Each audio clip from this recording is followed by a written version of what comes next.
Everybody's got a price for the $1 Million Man. Who's that kid? Nick.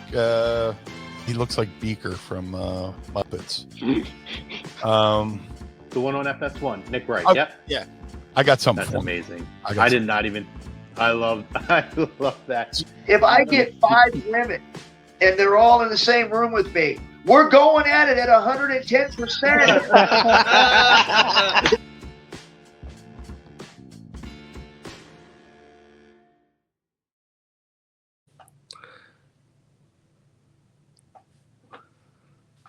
Mute. There you go. Gotta love Ken Shamrock, man. That's what I was saying. I muted because Tootsie was barking. Of course, right as I hit go live. Welcome in, everybody. Lazy Booking Podcast live on A2D Radio. I am your host, Chrome, with my co-host, the man right here, there, Eric Archer. What's up, brother? What's happening, my friend? Happy Tuesday. Happy almost midweek to everybody. Hope everybody's having a good week, and let's talk some wrestling. Yeah, man, lots to talk about. Lots of big things happened over the last couple of days, including a big announcement today.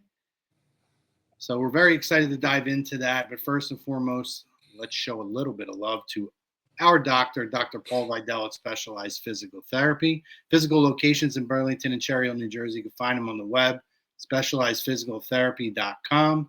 Any aches, pains, any long-lasting or new physical ailments that you have that have come along, please contact his award-winning team, and they will get you on a path to get you in a better place for a better quality of life. Yeah, man. Big announcement today by WWE. We've talked about it kind of sparingly, but the confirmation did come in today that December 13th of this year will be the final match of John Cena's career at Saturday night's main event in Washington, D.C. So this seemed to be a pretty big topic of conversation today, Eric, and that's where we're going to open up with, obviously, with our topic brought to you by Specialized Physical Therapy.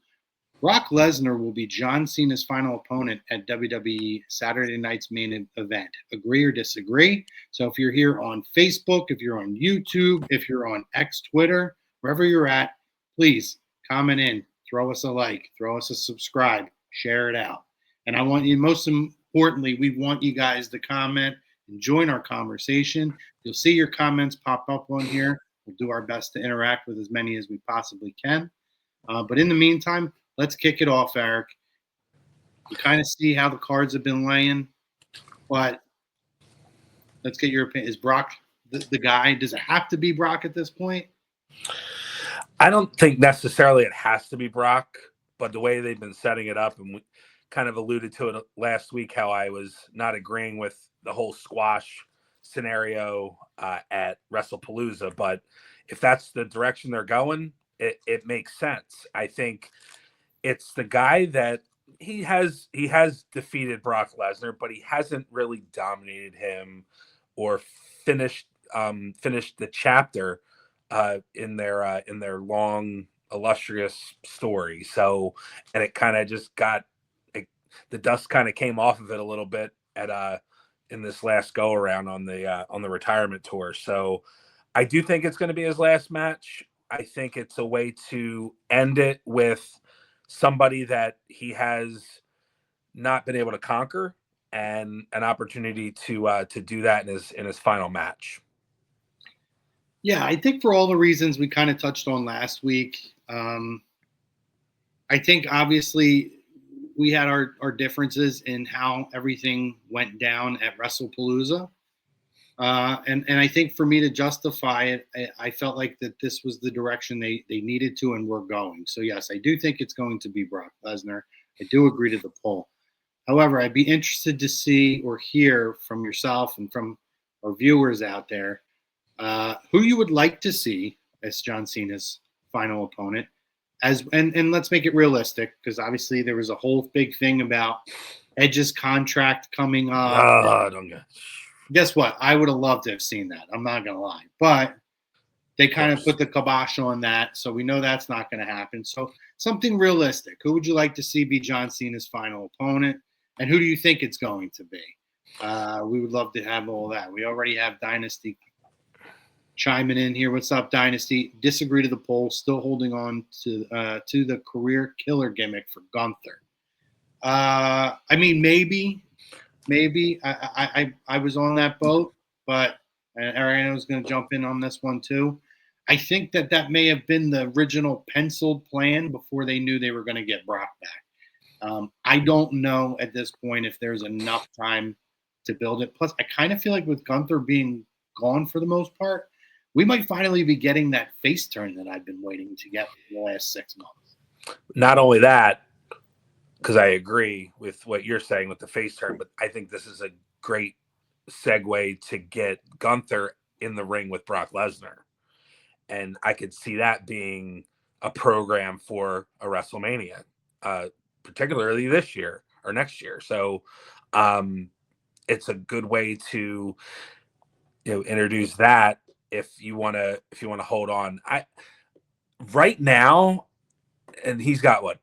He's got two. So he's got the one date at MSG. He's got Boston, and he's got Perth, and then he's got Saturday night's main event, the last one.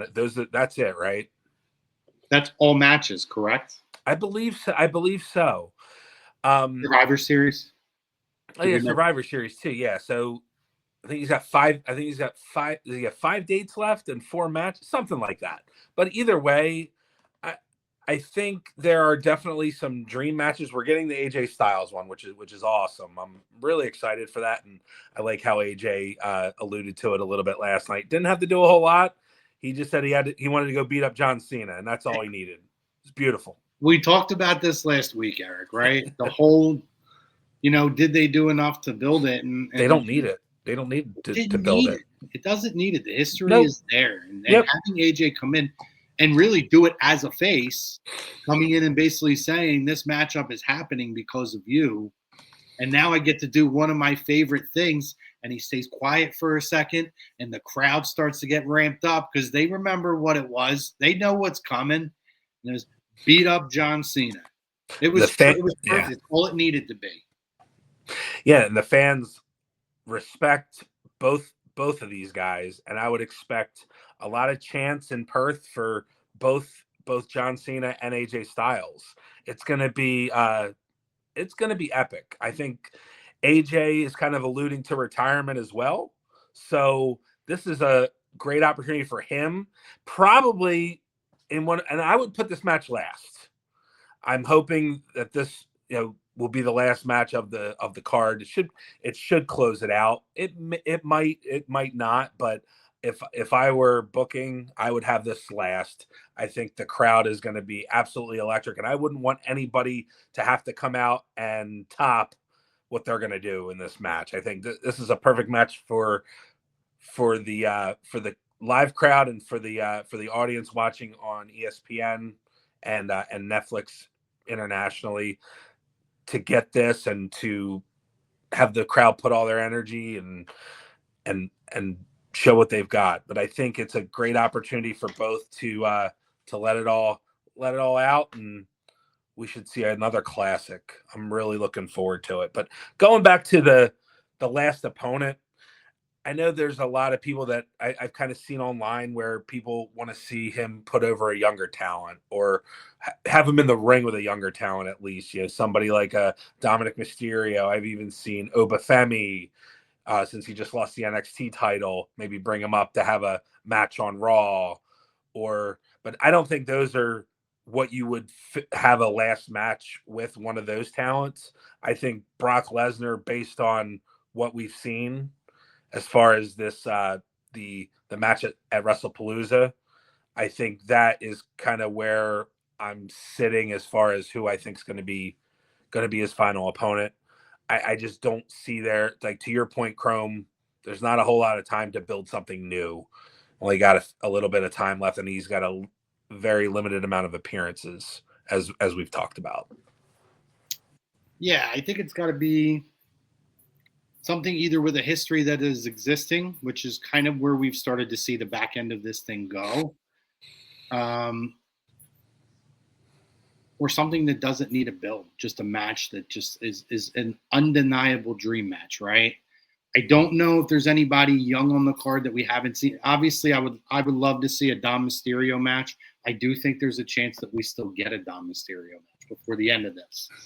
But even the Sami Zayn, like they did the full circle back. Now John Cena, who did the open challenge for Sami, they were able to close that circle and have him be a part of the reigniting of the U.S. challenge that he started, right? So I don't know that I see any kind of a new opponent creeping out from out of the attic or anything like that. And I'm okay with that. Listen, I think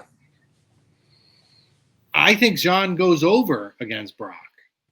I think the story has built to that. And the whole, even last week where everybody said, why would they open the show on ESPN? Well, I think it was pretty clear that when you're kicking off the ESPN era, they wanted John Cena to be featured in the first match that was on ESPN as a part of this deal. But I do think that there is a lot of excitement that's going to continue to come to this. I'm a little disappointed, not with him at all, or WWE. I just was hoping we'd squeeze every drop out of this and we would get him right up until the end of the month. But clearly not. There's no really major shows. And, they're not going to do it like a random Raw or anything like that. So this is about as close as it's going to get, unless they were going to cut him at Survivor Series, which I don't think they were going to do. But I agree with you. I think we're starting to approach the point in this now where John Cena should be headlining anything that he's in. So I was cool with them opening the ESPN era, but I think it's this time now where he needs to be the closer of everything. I agree. And like we said last week, Survivor Series, if he's going to be in the War Games match, which I would assume for the main event, that's going to be the match that's going to headline would be the War Games match. He's going to be able to get in the ring with young guys like Bron Breakker, Bronson Reed, and then some old foes with Seth Rollins and then on his side, possibly Roman Reigns, Cody Rhodes. Got a nice variety of opportunity there to get in the ring one last time with these guys as well. So I would say this: whoever they put him in the ring with in Boston better be the. I think that's where the Dom Mysterio could probably happen. I was going to jump in. I think that's where we might get Dom. Yeah, because that's probably going to be the crowd that's going to be the most electric. Is going to be in the U.S. is going to be Boston, because it's its hometown. So I think you got to put a nice hot heel in that spot, and who better than Dom Mysterio to put in there to get the crowd live. And it's, I don't think they would put the Intercontinental title on him. That's one of the titles that he's never won, but it'd be cool for him to wrestle for it. And then maybe, there's some, stuff at the end that he doesn't win it or something like that. Just something to just end his last appearance in near his hometown on a good note. Listen, I think the whole New York thing is 100%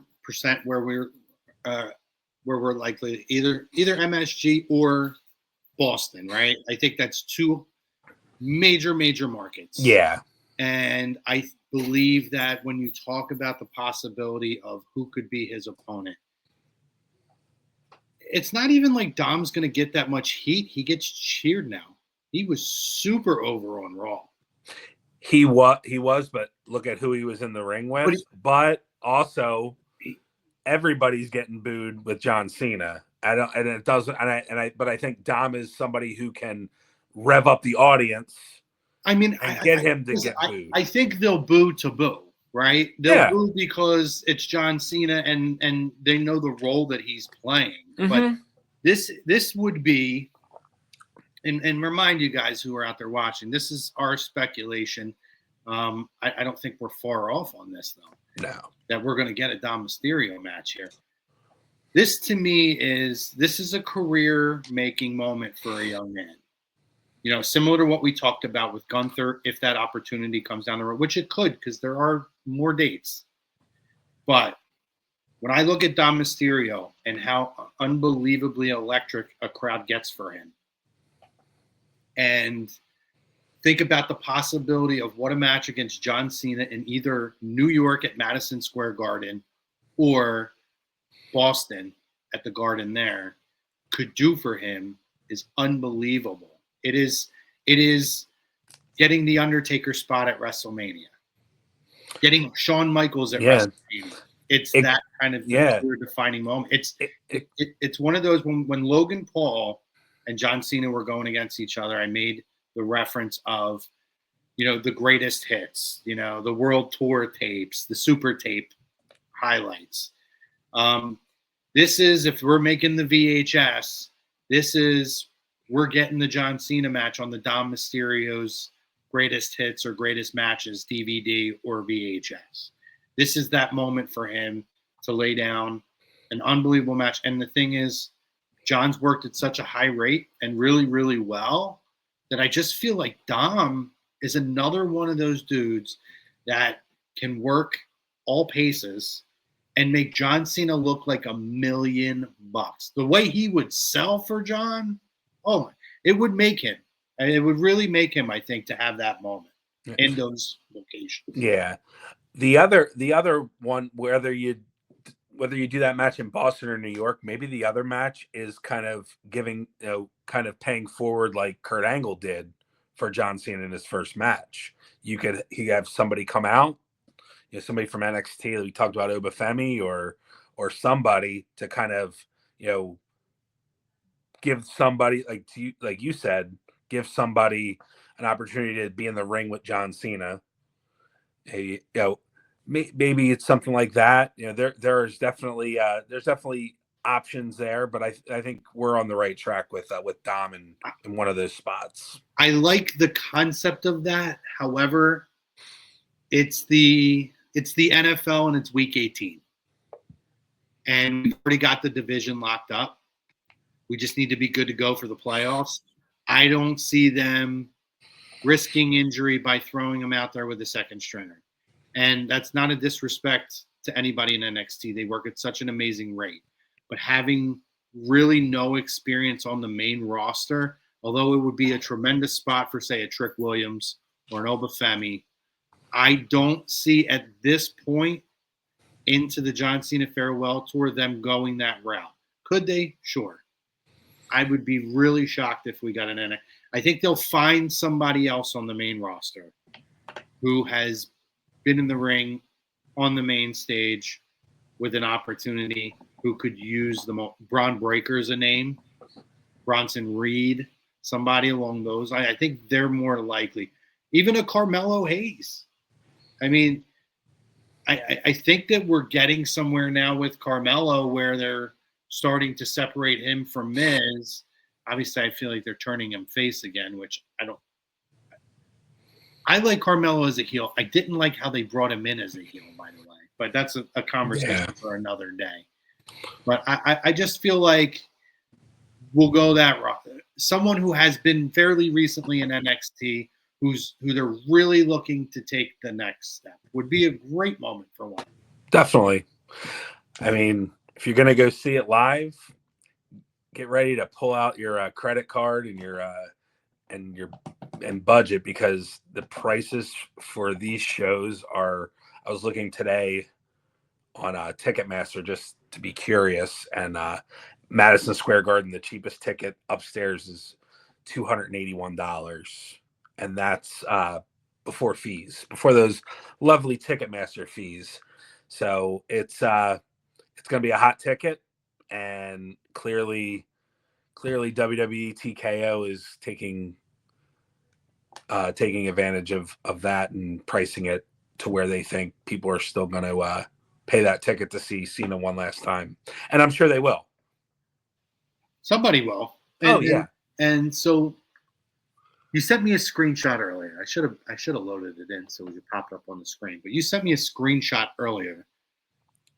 Now, was that WWE's pricing or was that a third-party site?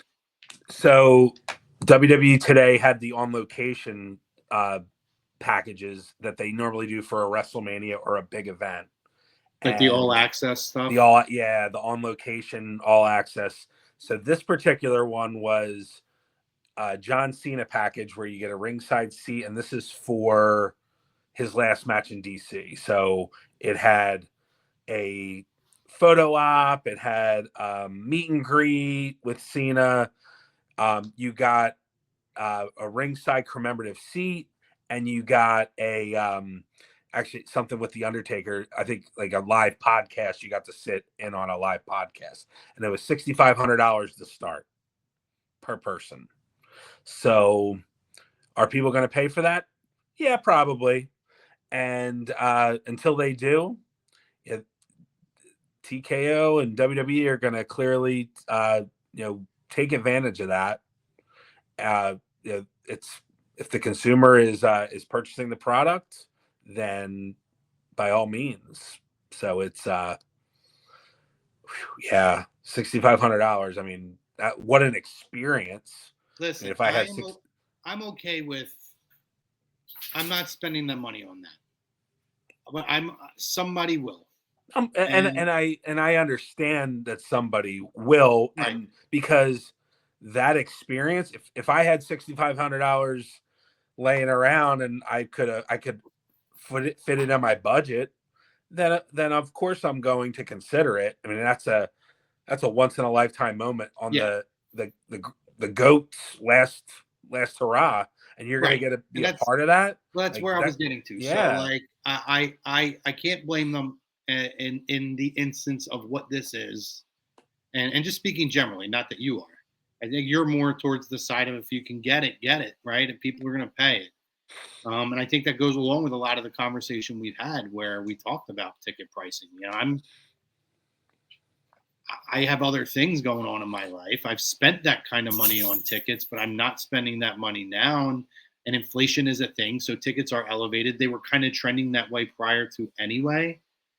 So, but at the same time, like people are online complaining about the ticket prices for this event to go see, but it's John Cena's retirement. It's well known in advance. People knew this was coming up. And if you didn't think in 2025, and it's not just WWE and TKO, look at what they do at the Super Bowl. Yeah, Dynasty brought that up in the chat. Yeah, absolutely. I like his comment here too. Brown Breaker's a wild card gets set up in War Games. He also says, yeah, Mania is on Super Bowl level as far as price. It is Dynasty. And it's not just that it's on that level. They're doing what the NFL does. And by the way, people bitch about the NFL's pricing all the time. But guess what people do? They pay the money to go to the games. So, and I'm one of those. I do. Yeah. I'm taking a trip to Green Bay in November.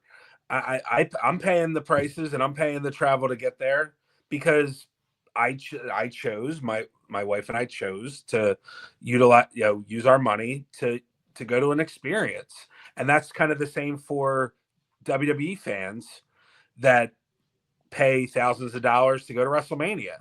It's the experience, and that's why they put all these events in. That's why they make it 2 nights, because if I'm going to travel from people over in like the UK, for example, if they're traveling in, why am I going to travel in, pay airfare, hotel, food, and all that, and only go to 1 night of WrestleMania? Of course, I'm going to go to 2 nights of WrestleMania, and I'm going to do the Hall of Fame, and I'm going to do Access, and I'm going to do everything that I possibly can, because it's the experience. And if people continue to spend this money on it, WWE and TKO are going to price it accordingly, and they're going to make a profit, because at the end of the day, they're a business. And do I agree with the pricing? No, I think it's a little, it's expensive. But if they can justify that somebody is going to pay for those tickets, then of course they're going to price it that way. That's how business works. Look at it's demand, right? So it's supply and demand, mm-hmm. and WWE is as hot now as it's been maybe ever. And then on top of it, right, like I think all these ticket companies see how all people do is they go in, they buy tickets at face value, and then they go and they sell it for, 60% or 70% price hike over on, or sometimes double, sometimes triple if it's a sold out event and someone really wants to go. I mean, the prices on the Taylor Swift Eras tour were insane. Oh gosh, yeah. And the things that these people like, so like it's kind of this thing where maybe not you as an individual, but if you look at our culture and how these sorts of things have trended, a lot of times we bring things on ourselves and then we bitch because the companies followed suit, and they're like, well, why are you making that money off of our product when we can just do it ourselves and somebody can go directly to us instead? Yeah. And now we're pocketing that, as opposed to you're basically going in and you're pinching our customers. Yeah. So we I mean, to each his own. You can't beat them, join them. Like, it's almost that kind, like, that's just how I feel about it. Like, this is one of those, we set ourselves up for this and then want to complain about where this direction has gone with that. And I can't get on board with it. I will say this. Mania has been a little bit crazy though, Eric. From one year to another very quickly. And listen, I'm 2 nights of Mania. I have been. I went to the 9-hour Mania that was New York City, and it was I loved it, but it was rough. And honestly, you had your first female main event, and like I was done by the time it happened. Like I remember a lot from that night. I barely remember that match because I was so physically exhausted and tired.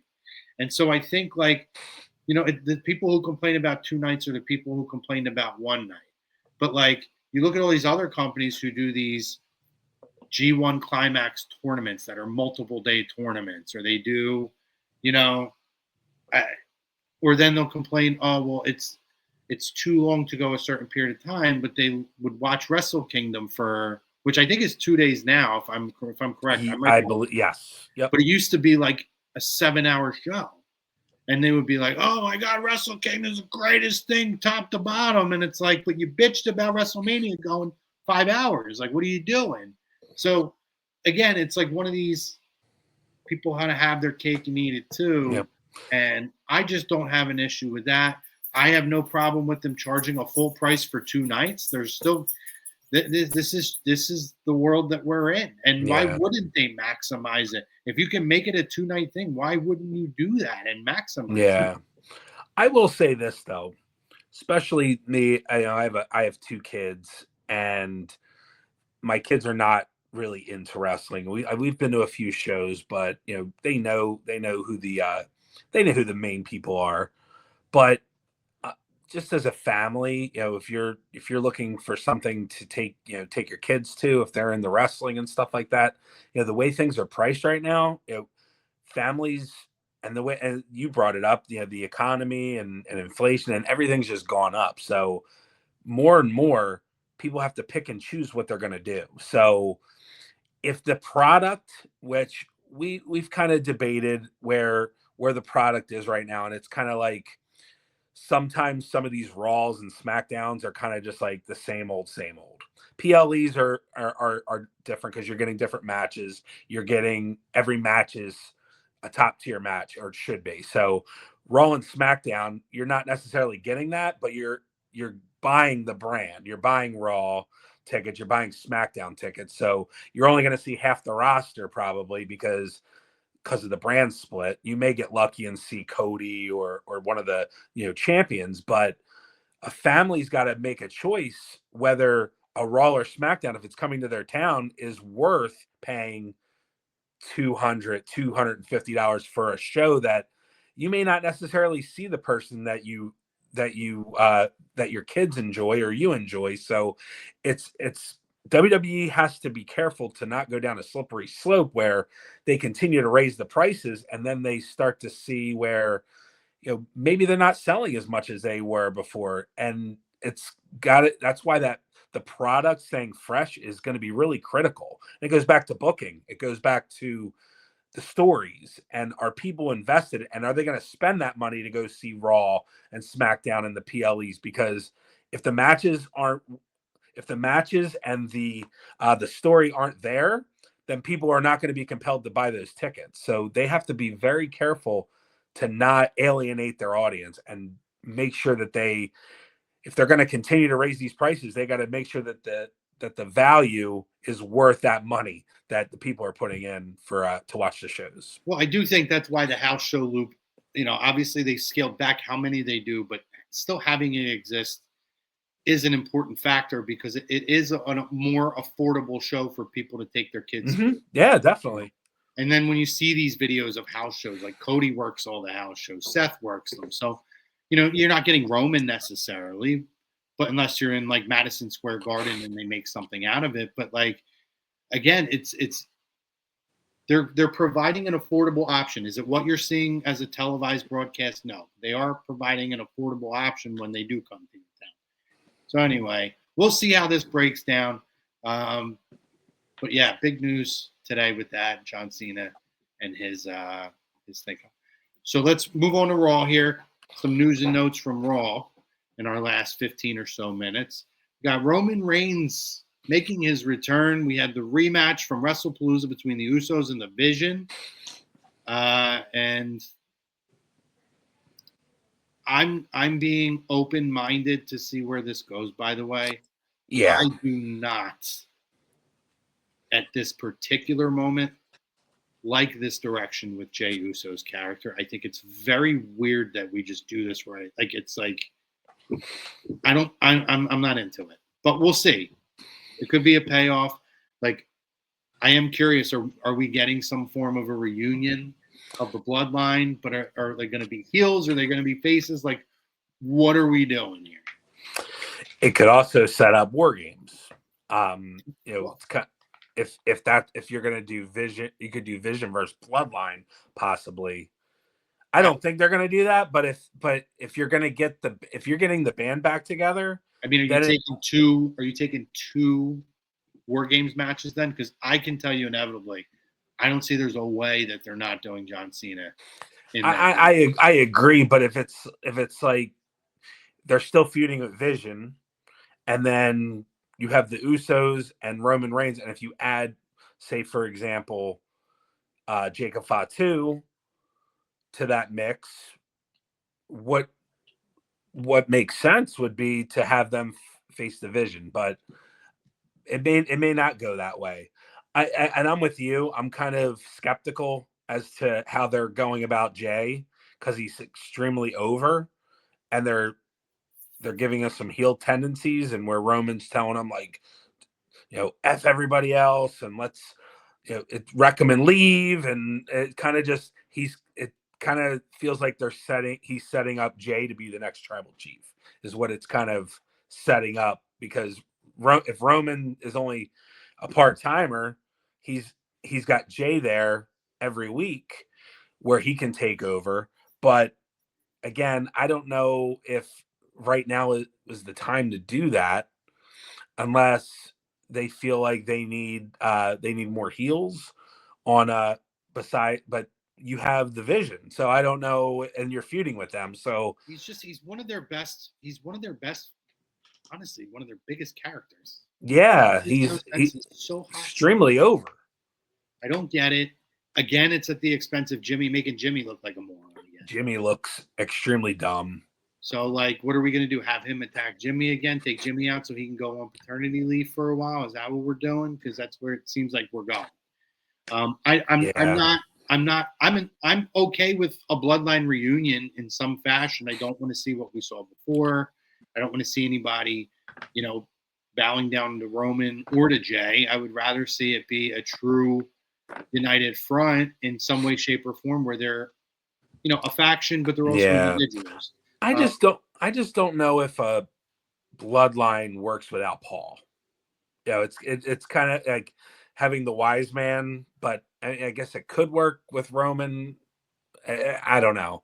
I said I'll give it some time just because it's Roman, but again, we see Roman for a couple weeks and then he's gone again for a few weeks. So it's like you're not getting a lot of consistency in hit. Like he'll appear, Roman's back, and then he gets written off again. He gets hurt. Is that going to be the rinse and repeat for the rest of the time? Well, with him. I mean, too, you're talking about war games. I think the rinse and repeat is every year we see the Bloodline in the war games. Yeah, that's true. That's true. I don't need it this year. I'm good. Since it's become the main roster thing, they've been in every war game. And I know that the Horsemen participated in quite a few back in the day, but totally different era.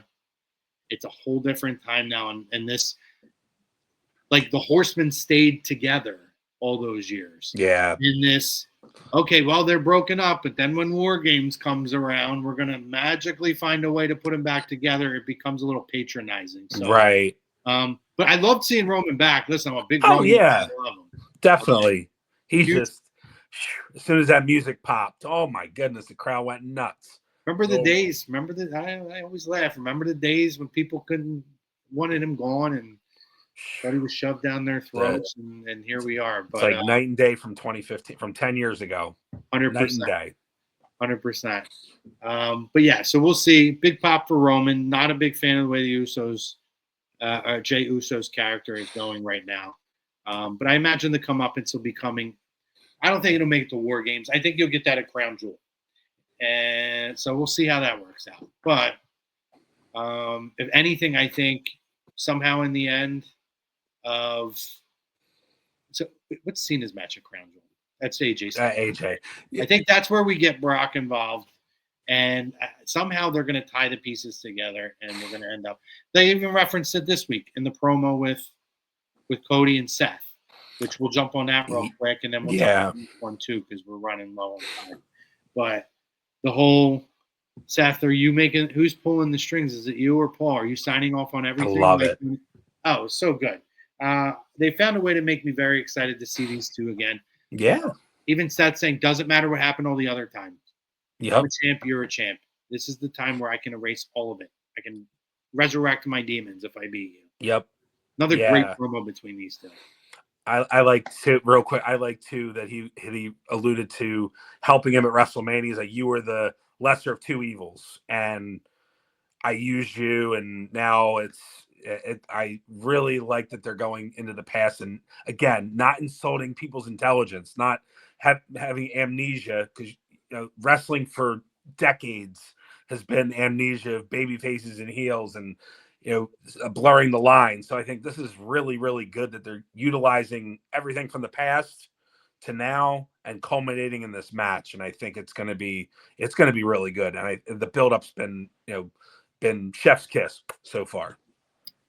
Yeah. Very excited to see what we get from this. Obviously, we didn't talk about it last week, but just because we didn't really have a whole. There was a lot of other stuff going on last week, honestly. Yeah. But we did get the turn of the Kabuki Warriors, Asuka and a reluctant Kairi Sane attacking Io Sky, and then we come into this week and we get our promo, a very passionate promo from Io, which then turned into Rhea coming out and saying, "Let's get them, let's kick their ass now. Your friendship, like they're not your friends." She says, "I can't do it," but then they attack Rhea, and then she comes out to basically say, "Please stop," and then she gets the mist. So now she's pissed. Now she wants to go at them.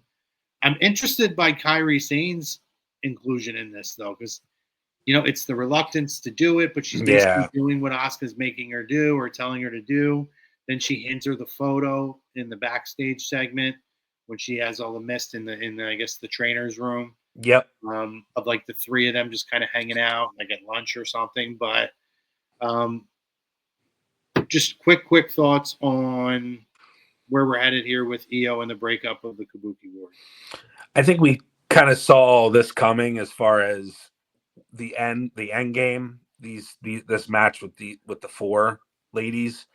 At the beginning, it was kind of like, what are we doing with Asuka? Why is she? Kind of just planting those seeds, and it was slow, methodical, and kind of just not sure how they were going to get there.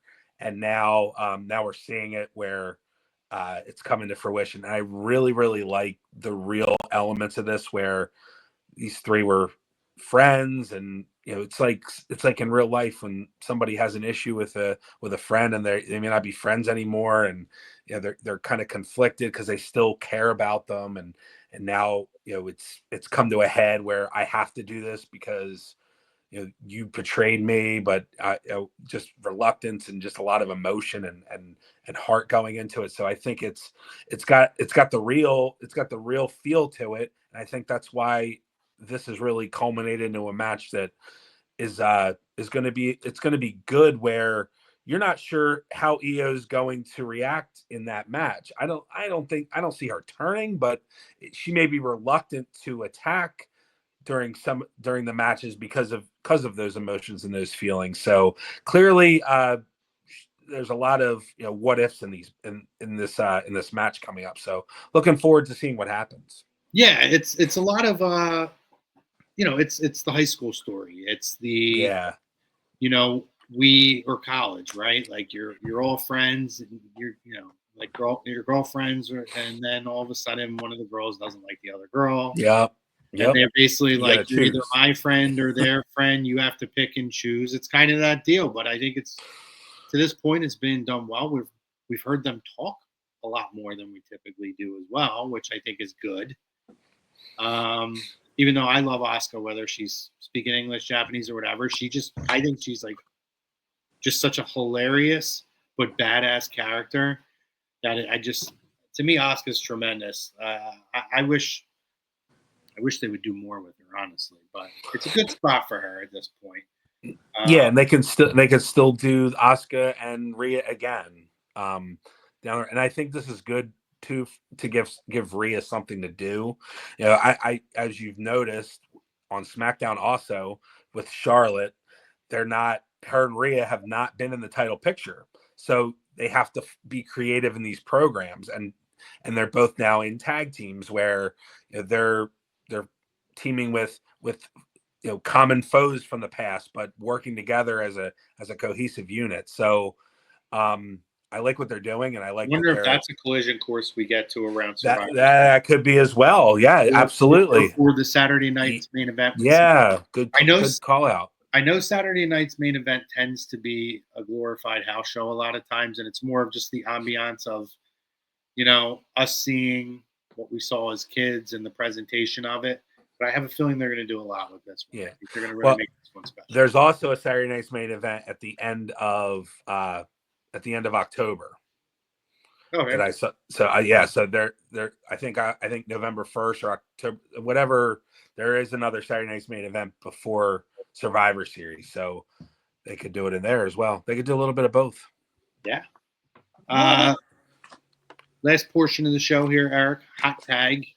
What do you got for me, buddy?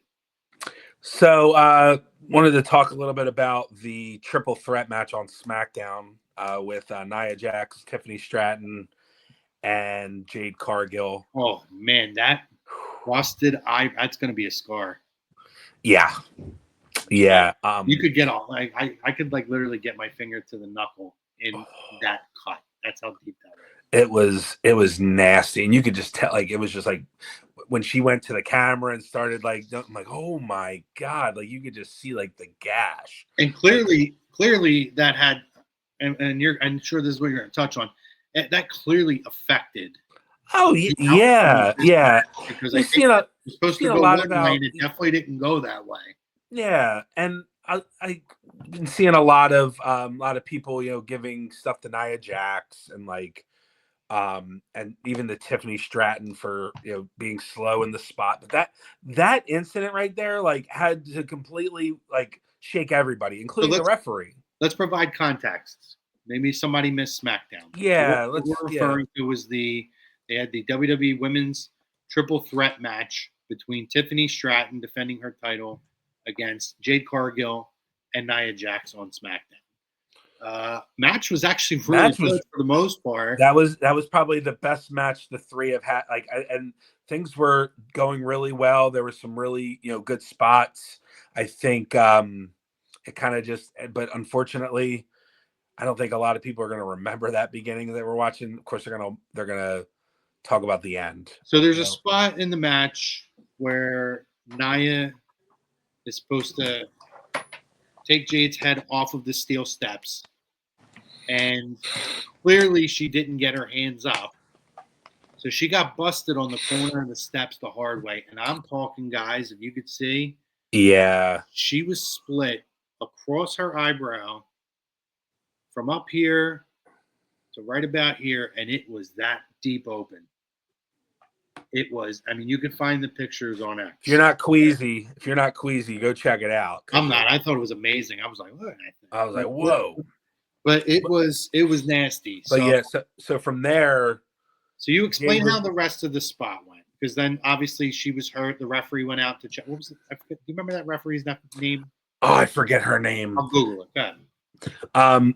She, the ref came over, saw she was bleeding. She gave her a towel. So you see on the outside, she's wiping off as best as she could. Like, clearly it wasn't going to help. Jade gets back in the ring, and she does that power bomb type move to Nia Jax and starts the cover, and Nia kicks out. Well, Tiffany, I guess, was supposed to stop the pin and then get on top of her for the pin. And I think that's where things got thrown off. The referee didn't count the 3. Nia didn't kick out. And you can clearly see Nia talking to the referee about the finish of the match. So I think it just threw everything off.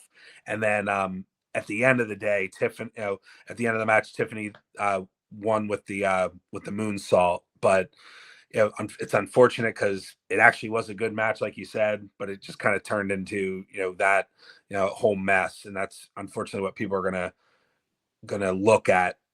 I would say this, yes, it's unfortunate that they're giving Nia crap about that, because it wasn't her fault. Jade needs to protect herself, and the referee, yeah, she probably could have counted the 3, should have counted the 3, but who's to say that somebody else wouldn't have done the same thing? It's those moments that you can't prepare yourself for. So I think people need to give these ladies a little bit of a reprieve, because they worked really hard, and I think it was a good match overall.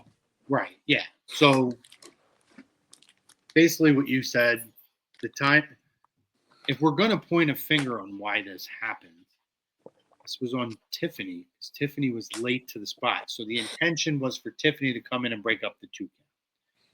Because she was late to the spot, Nia had to kick out. Nia ends up. So then she basically, it was goofy that Tiffany just pinned her there anyway. At that point, this is where your experience in the ring needs to come in. Yep. Tiffany should have called an audible at that point and did what she did when she called the audible the second time. Yeah. But because that went as it did, it threw Nia off. So Nia is thinking, okay, we're going home here, because that was originally supposed to be the finish. Yeah. And the referee didn't count the 3. So at the end of the day, this was on Tiffany. And it threw everything off. You could see Nia say to her, "Isn't that the finish?" Yeah. I guess I don't know if she said not now, but regardless. And then obviously Tiffany, you could see her get up out of frustration, and it's her. The wheels are spinning, trying to figure out how we're going to close this down. She settles on doing the prettiest moonsault ever. She gets the pin. Weird spot, really not good looking. Like no. The whole ending was botched. Yeah. At point, really a shame for these 2 girls, these 3 girls, because honestly, at the end of the day, I know people love Tiffany, but she is still pretty green too. Yeah, and that's. I think Nia's gotten much better. Without question, and going to Tiffany, like we kind of know that she's green, and she's the champion because she came in, she's super popular, she's gorgeous, so she's like people see her and they're like, oh wow, like she's a star. So going into that, like she's the champion, probably more because of her appearance and her body of not necessarily her body of work in the ring as of yet. It's getting there. She's very athletic. It's the appearance, the character, the demeanor. Yeah. She's not a polished performer. Right. And she has had her moments, but she has tremendous upside. Yeah, absolutely. And she's only going to get better. I mean, it's one of those things, unfortunately, where you're so green, you're still learning, that these things are going to happen, and that's unfortunate for her in that spot. But it's one of those things where she's unfortunately has to learn on the fly more than she would if she was still in NXT or maybe in like a mid card situation. But she's the WWE Women's Champion. Like there's higher expectations when you're in that spot. So it has to be better. Yeah, definitely. Now we'll see what happens with Stephanie Vicaire. I think if anybody can get a good match out of Tiff, it's her. So very intrigued on that matchup and see how that goes at Crown Jewel. And Stephanie should be the one to go over in this match. But we'll talk about that possibly. I guess next week is the week before, right? Yeah. Yep. I'm so thrown off by so many shows going on. Oh, I know. Last thing, just a real quick, just to get an AEW thing in here. They announced that this is the first women's Blood and Guts match, which for everybody out there is AEW's name for the War Games match. Thoughts on them doing this with the women? So I'm sure it's going to be a good match, but do we really need to have a Blood and Guts match with the women? Like I think it'll be good, but I think and we see it with the men too, where they use blood as like an added feature that necessarily isn't completely necessary. But it will probably be a good match. But I was saying before the show, they just introduced tag team titles, so why don't we start featuring that instead of going into this Blood and Guts? You got all these women in there, talented, and you want to showcase them.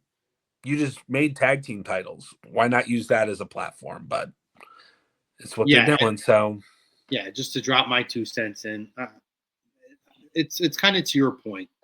I like certain women in the top of their card.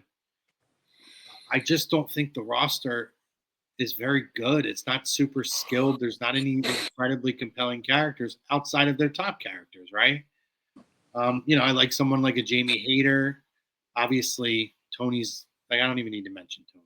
Mercedes, particularly in this spot, will be a tremendous watch. Willow, if they add Chris Statlander to this, I don't know, because she's the champion. So they may end up they might have her defend the title. I just don't know that the roster's deep enough for me to care about a Blood and Guts match with the women. And I also I know that these women want opportunities in AEW, particularly because it's not such a notable division compared to TNA's women's division, WWE's women's division. I just don't know that this is the route. Like you said, tag team championships are great. Go with that. I don't think they're deep enough. This would be like at least WWE, when their women's roster wasn't deep enough, they have a history of legends that they could fill in the rest of it to still utilize what they did. And then 2 years later, they really stopped needing the legends because they were able to develop their division. I don't think this company has done enough. I think that they are, and rightfully so. Tony Storm has developed an amazing character in that company. Yes. So I'm considering her the exception. They are in love with Mercedes in this belt collector thing, to the point where it was nauseating, like when Omega was the belt collector, where it was entertaining at first and it got really just boring after a while. I don't think Mercedes works in AEW. That's me. I've said it since the beginning. I'll say it again. The character doesn't feel the same. I actually thought it would be quite annoying and not in a heel way. I think it seems very forced. It didn't feel natural the way her chemistry was with the roster in WWE.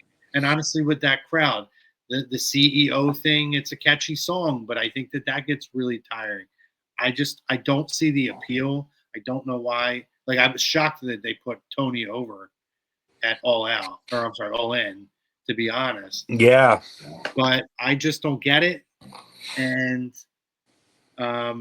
she does have high quality matches, but I say this all the time, Eric. If I cared about wrestling quality matches as the only thing I care about, I'd watch independent wrestling. Otherwise, because I've seen a million of them. I've seen some really amazing matches down the street in Williamstown or over at the 2300 Arena for Battleground Championship Wrestling. I need, when I'm on a main scale, I need characters to make it compelling for me on top of great. Yeah, Their women's absolutely. division doesn't hit the mark. So, but we'll see. Maybe this is to create an opportunity to create stars, to have frequent content, kind of like they did back in the day with Britt Baker when she faced Thunder Rosa in those hardcore matches, right? With the blood on her face. Maybe they're trying to create a viral moment for some of these women by doing something crazy. I just hope it's not at the expense of their health, because if that is the purpose behind this, then I think it's a problem. But we'll see. It is a first for them, and AEW doesn't have many firsts because WWE hasn't even done a War Games with women, right? No, I don't think so. Yeah, I hope it works. I hope it works out for them. I hope it's as I said, hopefully nobody gets injured in that match, and hopefully they I'm sure the match is blood and guts, so I'm sure we're going to see some crimson. So it's We'll see some it's blood. just a matter of how much blood is left on the mat when the whole thing's over. But yeah, great show today, guys. Thank you for everybody who watched us, who threw a like, threw a subscribe, gave us a share. If you haven't yet, do it on your way out the door. We got people that are viewing. We got 3 people. Do us a favor, show us a little love, throw a little love on the video here, and come back next week. Typically, we go on sometime between 6 o'clock and 7 o'clock. So set your alerts. That's how you'll know we're coming on in a half an hour. You know, around the time it's coming, you'll get the alert when we're going live in a half an hour. Next week, we'll do our preview of Crown Jewel. May even do a little extra show, see if I can get Brian on next week. My fault this week. I didn't even contact him. He's been busy. I've been busy. So, yes, Dynasty. Yeah, that's one of the things I've seen other than H2O out of that Williamstown place. But yes. But yeah, so anyway, great show today, Eric. Appreciate you hopping on as always. You're thanks great for having me. I enjoy talking wrestling with you, amongst other things, because we're real life friends. So, but thank you to yourself for joining us every week with your insight. Obviously, to everybody out there who follows us, we appreciate you. We love you. We hope you come back and see us next week. We love our sponsor, Dr. Paul Vidal at Specialized Physical Therapy in Burlington, Cherry Hill, New Jersey, or at that website. And oh, by the way, for us in A2D Radio, you can follow us on our Instagrams as well. Check out those handles there. Come give us a follow. You'll find our personal pages too if you want to give us a follow there. Lots of good stuff. That's all I got. So, Eric, great week. Have a great week. Go Birds. Go Birds, baby. For myself, for Eric Archer, and everybody here at A2D Radio, stay tuned. Flyers Talk A2D. It's the best hockey happy hour. See what I did there? You'll find on anywhere, really. And they're going to be coming at you tonight, I believe around 9 o'clock tonight, where they usually are, 9:30. Check them out because it's niche night, and we want our niche people out there participating. So make sure you guys show a little love and or give somebody a hug and tell them that you love them out there. And listen, have a great week, and we'll see you guys next week. See ya. Go Birds.